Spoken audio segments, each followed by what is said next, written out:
He was a paralyzed billionaire who refused to speak. His mother told me he'd given up on life after the accident that took his ability to walk. But on my very first night as his live-in nurse, I found him in the dark, his body shaking with silent sobs as he clutched a hidden, tear-stained letter. I realized in that moment that his body wasn't the only thing that was broken. His heart was shattered too. Before we get into it, I'd love to know, what city are you watching from today? Let me know in the comments and be sure to subscribe for more news stories every day. Okay, let's go back to how I ended up there. 3 months before I walked into that silent, opulent mansion, I was supposed to be walking down the aisle. My own life had been a picture of quiet, happy certainty. I was a newly qualified physical therapist, and I was engaged to a man I had loved since college, a man I thought was the kindest, gentlest soul I had ever known. Our small apartment was filled with wedding gifts, my beautiful, simple wedding dress was hanging in my closet, and our future felt as bright and as certain as the morning sun. The end came not with a bang, but with a piece of paper. On the morning of our wedding, I woke up to find his side of the bed empty. On his pillow was a single, folded note. It wasn't a love letter. It was a coward's farewell. I can still recite the words by heart. "Sophie," it read, "I am so sorry to do this to you, but I can't go through with it. It's all too much, too fast. I need to find myself. Please, don't try to contact me. I wish you the best." Just like that, he was gone, and I was left with a canceled wedding, a mountain of non-refundable deposits I couldn't possibly pay, and a heart that had been shattered into a million tiny, unrecognizable pieces. The weeks that followed were a fog of shame and grief. I lost my job at the small clinic where I worked, unable to function. I was broke, heartbroken, and my life, which had been so full of promise, was now in ruins. It was during a late-night desperate scroll through online job boards that I saw the advertisement. It was cryptic and unusual, unlike any other physical therapy job I had ever seen. Discreet, highly qualified live-in therapist required for a private, high-profile client, it read. Excellent compensation package, must be willing to relocate immediately to a remote estate and sign a comprehensive non-disclosure agreement. It sounded like something out of a movie, but the salary they were offering was a lifeline I couldn't afford to ignore. I sent in my resume not expecting to hear back. To my surprise, I received a video interview the very next day. My interviewer was not the patient, but his mother, Eleanor Croft. She was a woman who radiated a cool, intimidating elegance, her voice as polished and as hard as the marble fireplace behind her. The interview was less a conversation and more an interrogation. She told me her son Julian, a man who had once been a vibrant and powerful CEO, had been in a tragic car accident 6 months prior that had left him paralyzed from the waist down. "The physical injury is only half the battle, Miss Peters," she had said, her eyes cold and analytical. "The accident, it broke his spirit. He has given up on life. He is difficult, he is bitter, and he refuses to engage with any of his previous therapists. He will likely be cruel to you." She had paused, her gaze intense. "Do you believe you have the fortitude to handle that?" I thought of my own broken spirit, of the cruelty I had just endured. "Yes, Mrs. Croft," I had said, my voice quiet but firm. "I believe I do." I got the job.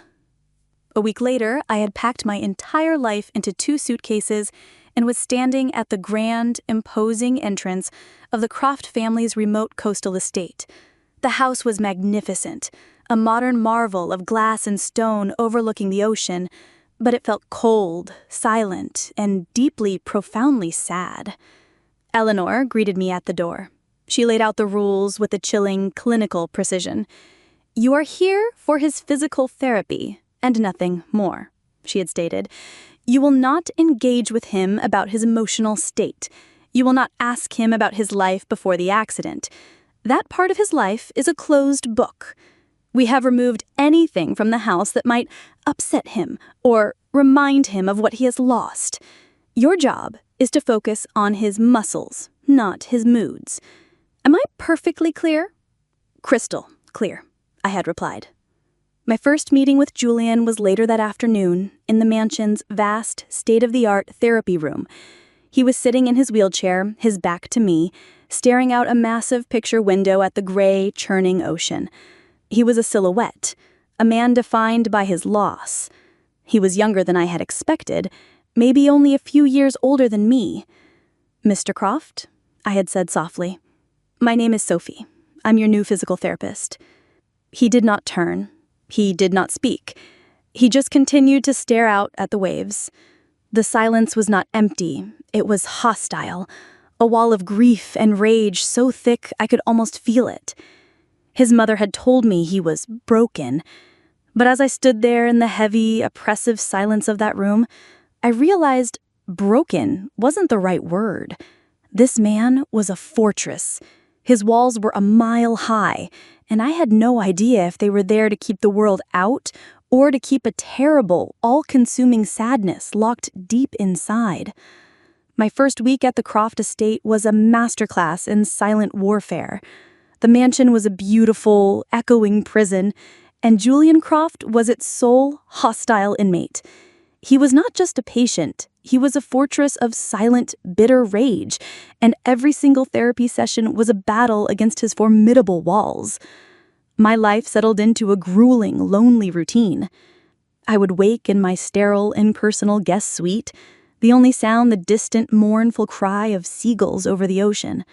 I would spend my days in the state-of-the-art therapy room, a space filled with the best equipment money could buy, trying to coax a single, voluntary muscle twitch from a man who seemed to have made a conscious decision to let his body waste away. He was a master of nonverbal cruelty. He would not speak to me, not a single word, but his eyes, a deep, intelligent blue that were now clouded with a profound, stormy grief, would follow my every move with a look of cold, burning contempt. When I would try to stretch his atrophied leg muscles, his body would remain a dead, uncooperative weight. When I would speak to him, explaining the purpose of each exercise in a calm, professional tone, he would just turn his head and stare out the massive window at the churning sea, as if I were nothing more than a buzzing fly in the room.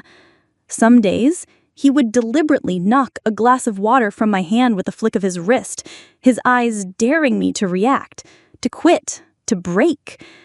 I did none of those things. My own heartbreak, still so fresh and so raw, was my secret shield. I had already been broken by the silent, cowardly departure of the man I loved. The active, hostile silence of this man, this stranger, was a language I could, in a strange way, understand. I recognized the deep, profound pain that was fueling his rage, and so I endured. I would clean up the spilled water without comment. I would continue my one-sided conversations about nerve regeneration and muscle memory. It was my job, the job I so desperately needed. But it was also more than that. It was a silent promise I made to the broken man in the wheelchair. "I am not afraid of your pain," I was trying to say. "I will not abandon you." His mother, Eleanor, was a constant disembodied presence. She would call me every evening for a progress report. Her questions were always the same, her voice a sharp, clinical instrument. "Has he spoken yet, Miss Peters? Has he shown any voluntary movement? Are you following the dietary plan I laid out?" She never asked how I was. She never asked about her son's emotional state. Her concern was purely for the physical, for the restoration of the broken family heir. During my off hours, I would wander the silent, echoing halls of the mansion. It was a beautiful, but deeply strange place. It was a house with no history.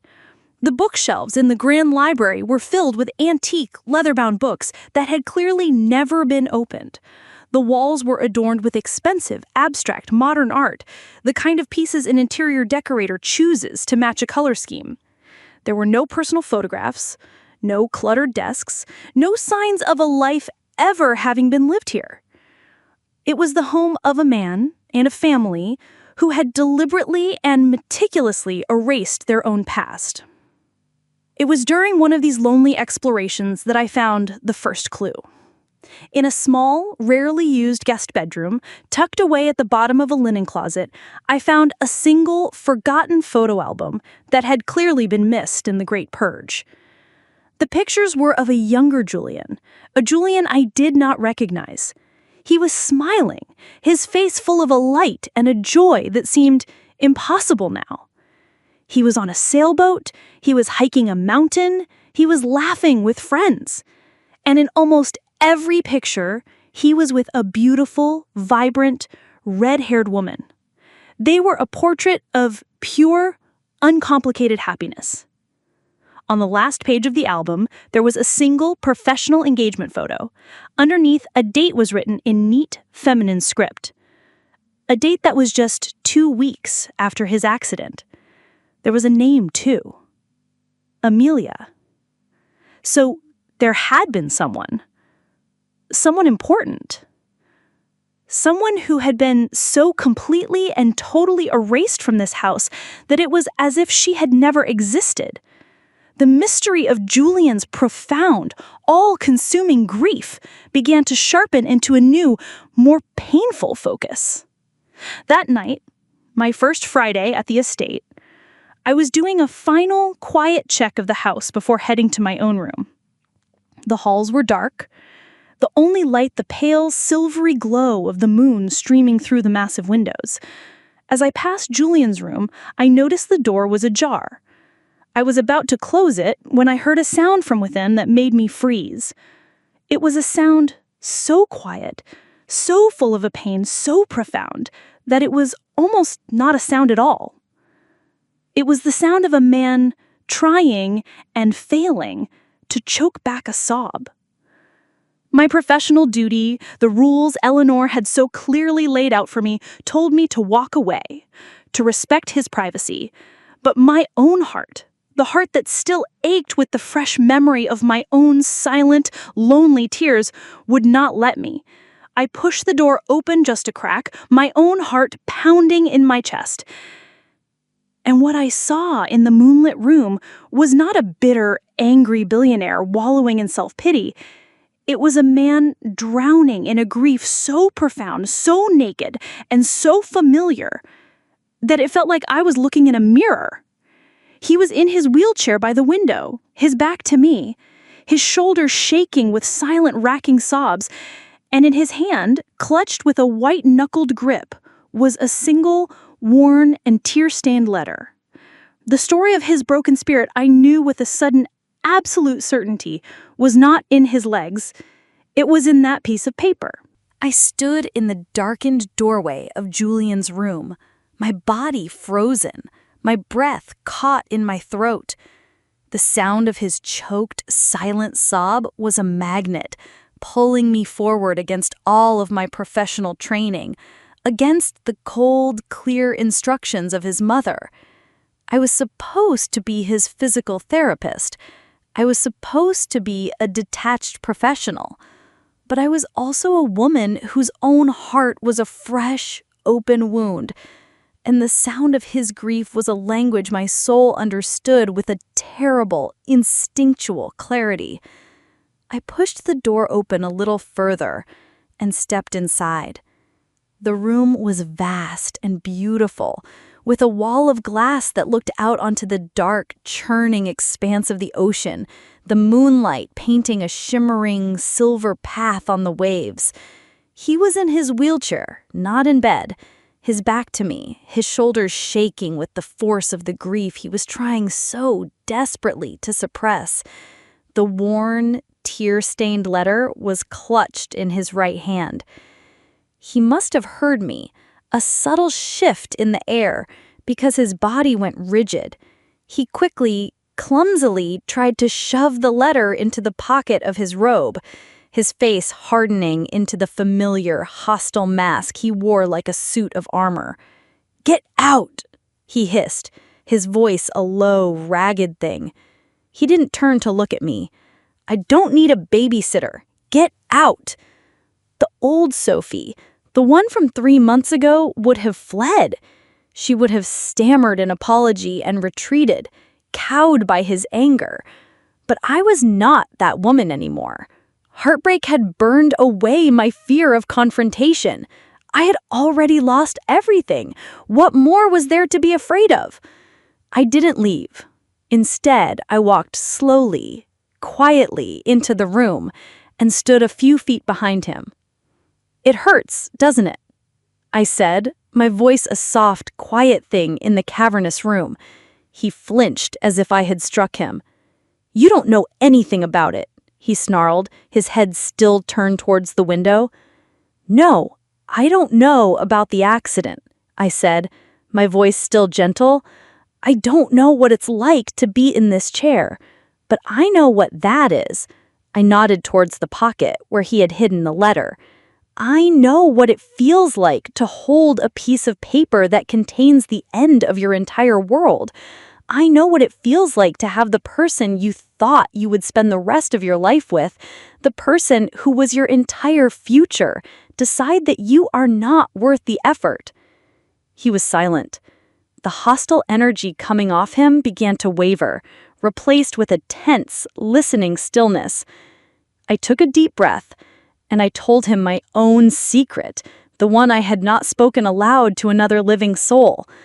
3 months ago, on the morning of my wedding, my fiancé left me. He didn't even have the courage to do it in person. He left a note, a short, simple, devastating note on his pillow. He said he needed to find himself. He said it was all too much. What he really meant was that I was too much. I could feel my own tears beginning to well up, but I pushed them down.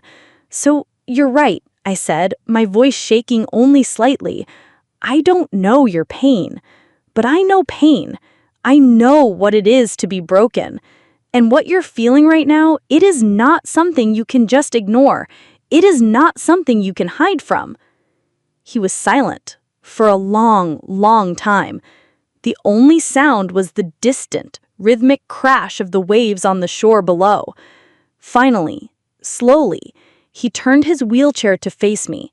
His eyes, in the pale moonlight, were red-rimmed and full of a grief so profound, so raw, that it was like looking into my own soul. The mask was gone. In its place was just a man, a young, heartbroken man. He slowly, reluctantly, pulled the crumpled letter from his pocket. "Her name was Amelia," he said, his voice a hoarse whisper. "We were supposed to be married last spring." And then he told me everything.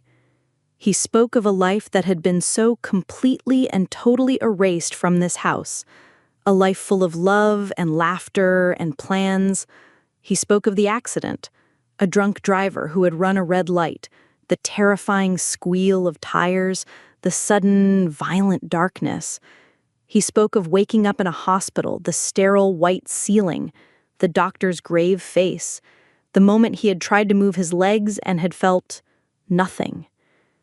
"But that wasn't the worst part," he said, his eyes now fixed on the letter in his hands. "The worst part came a week later." He told me how the letter had arrived, how he had seen her beautiful, familiar handwriting on the envelope and had felt a surge of hope, believing it was a promise to stand by him, a declaration of her love. He unfolded the worn piece of paper, his hands trembling. He didn't need to read it. He knew it by heart. But he spoke the words aloud to me, a painful, necessary exorcism.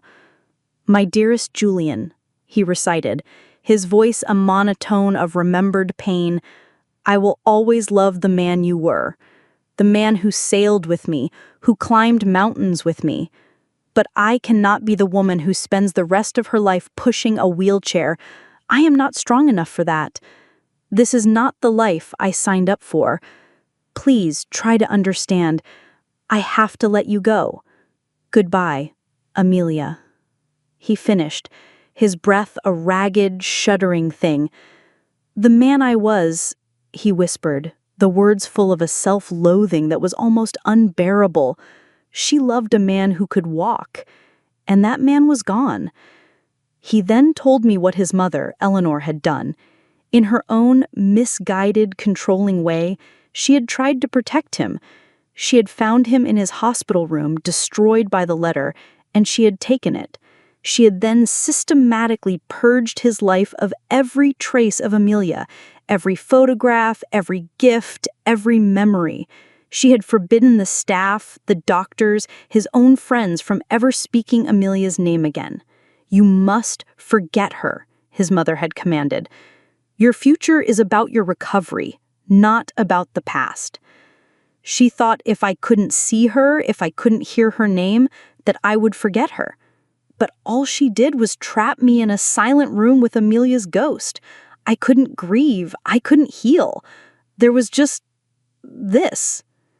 He gestured around the vast, empty, and beautiful room. I finally understood.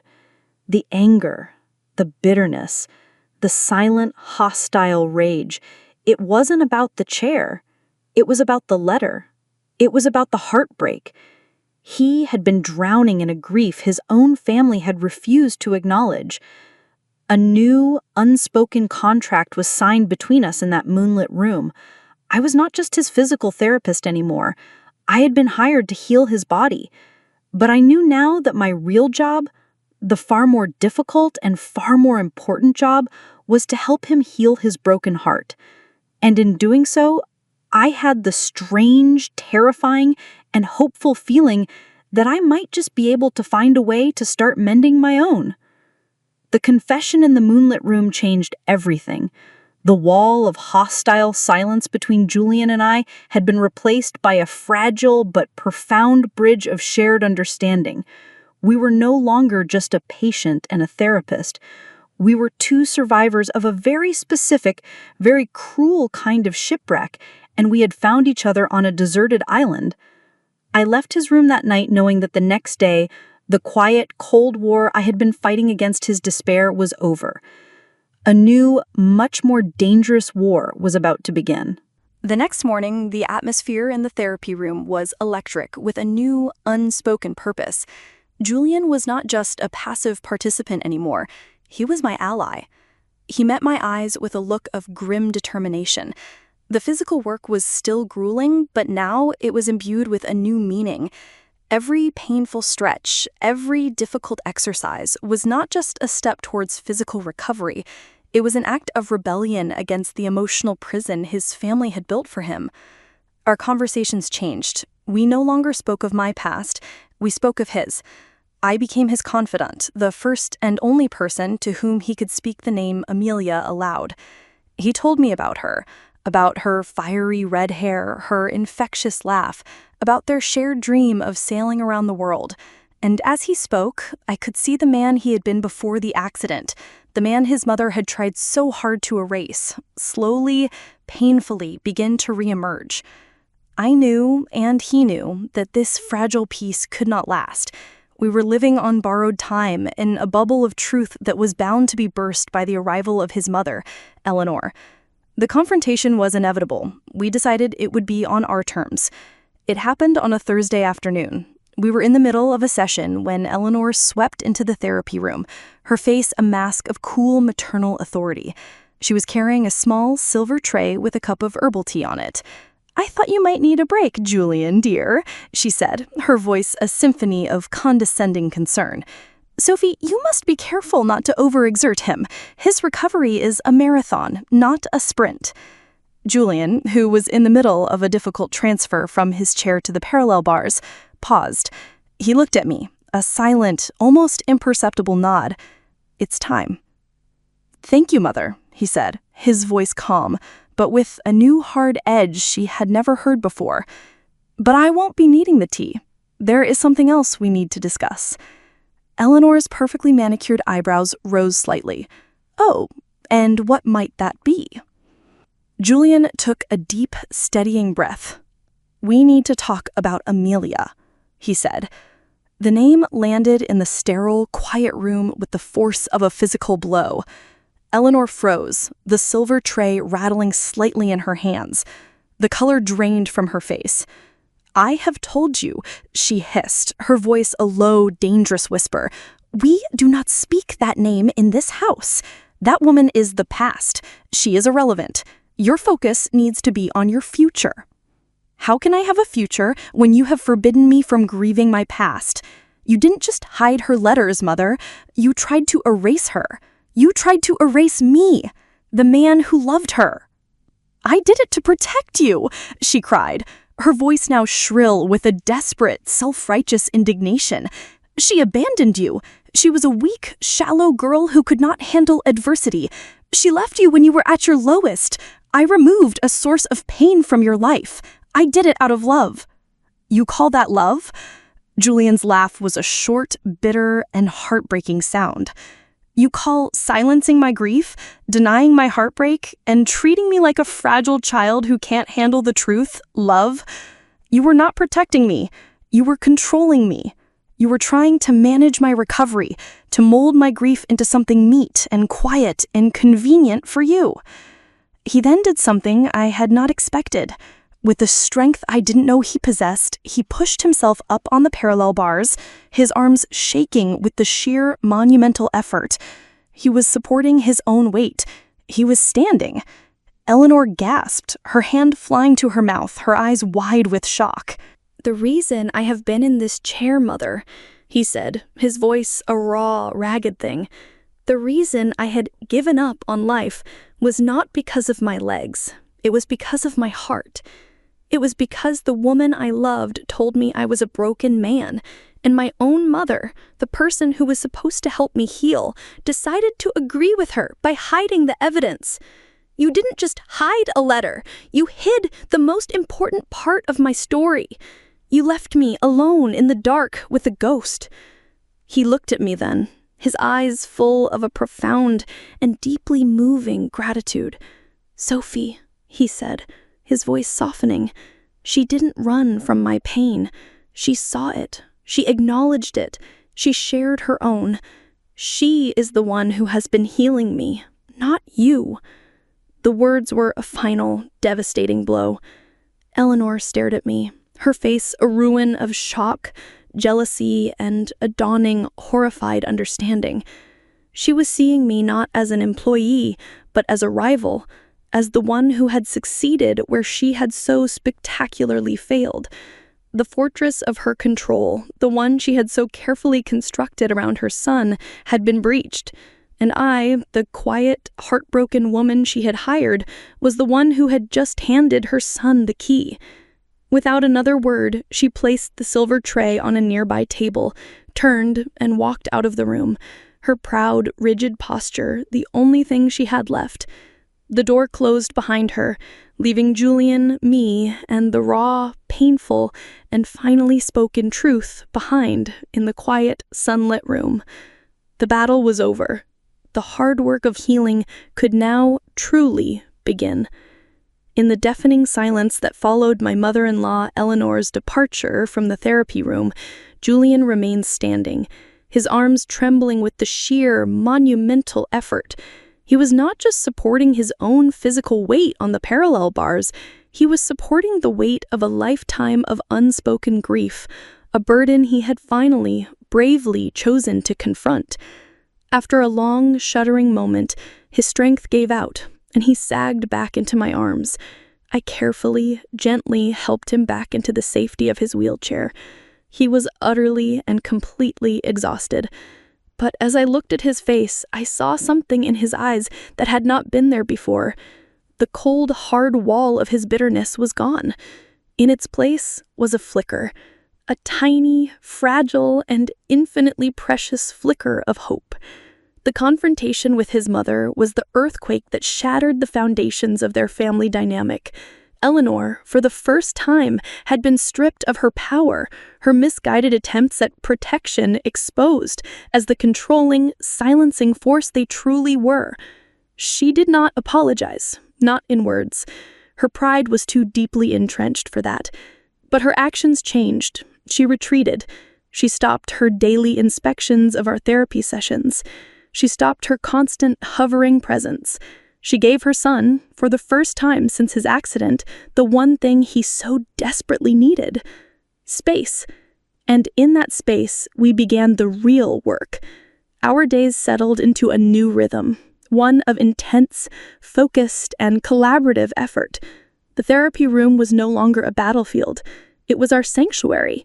The physical work was grueling. There were days filled with frustration, with setbacks, with pain so intense it brought tears to his eyes. But there was no more rage. He was no longer fighting me. He was fighting for himself. And I was there, at his side, for every small, agonizing, and triumphant victory. I will never forget the day, 3 months in, when he was working on his leg exercises, and I saw it. A tiny, almost imperceptible twitch in the big toe of his left foot. He hadn't felt it. "Julian," I said, my voice catching in my throat. "Do that again." He had focused, his brow furrowed with concentration, and it had happened again. A small, voluntary movement. We had both just stared at his foot, and then we had looked at each other, and for the first time, a real, genuine, and beautiful laugh had escaped his lips. It was the sound of a door, long since rusted shut, creaking open. But the physical healing was only half the story. The true healing happened in the quiet hours after the therapy was done. We would sit on the grand, empty terrace overlooking the ocean, wrapped in blankets against the cool sea breeze, and we would talk. He told me more about Amelia, not with the raw, agonizing grief from that first night, but with a quiet, sad nostalgia. He spoke of their love, but he also, for the first time, began to see its flaws. Her love for the powerful, globe-trotting CEO, and her fear of the broken, vulnerable man. And I, in turn, told him about my own heartbreak. I told him about my ex-fiancé, about the note on the pillow, about the quiet, creeping feeling I'd had for years that he had loved the idea of me, the quiet, supportive, uncomplicated partner, more than the real, complex person I was. In sharing our stories, in laying our broken hearts bare, we discovered a profound and unexpected kinship. We were two members of the same sad, secret club, and in understanding each other's pain, we began to heal our own.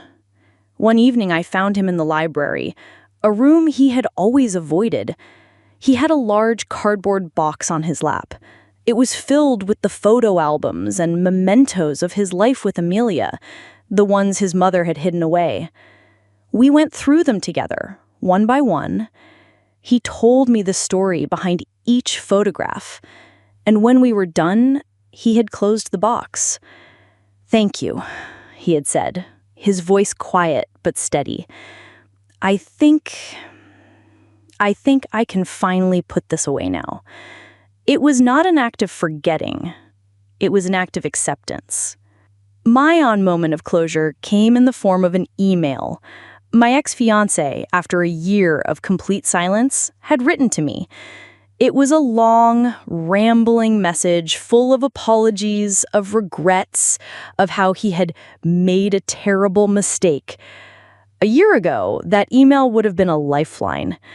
Now, as I read his words, I felt nothing. The man who had written it was a stranger, a ghost from a life that felt like it belonged to someone else. The pain was gone. I deleted the email without a reply. It was on the 1-year anniversary of my arrival at the estate that we found ourselves on the cliffside path that overlooked the churning ocean.